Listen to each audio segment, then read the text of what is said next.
Hi, Daniel N0RY here, and I'm just gonna unbox the DVMEGA real quick. This is a complete package, a completely assembled hotspot, no assembly required, already flashed.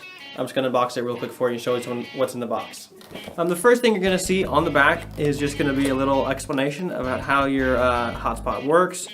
There it is in writing, and then what's in the box. So the first thing we've got is our the DVMEGA Pi hat itself, the Raspberry Pi, the enclosure, and the micro SD power supply and antenna. Okay, so let's take a look. So take this off, and we'll just pop out our Mega real quick. So here we go. We got the fully assembled DVMEGA hotspot. This is the Pi board. This is the actual DVMEGA Pi hat on top there. Okay. And then in the bottom right here, you can see the SD card that comes pre-flashed with PiStar already on it. And there's that. So in addition to that, we have this little thing down here.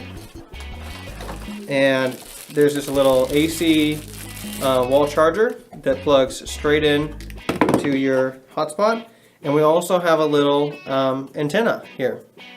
A little dual band antenna for use. Of course, if you buy the single band one, you're probably going to get a single band antenna. But that's just going to screw in right here. And this is just a nice SMA male, and that's it. That's all that's in the box. Thanks, guys. 7-3.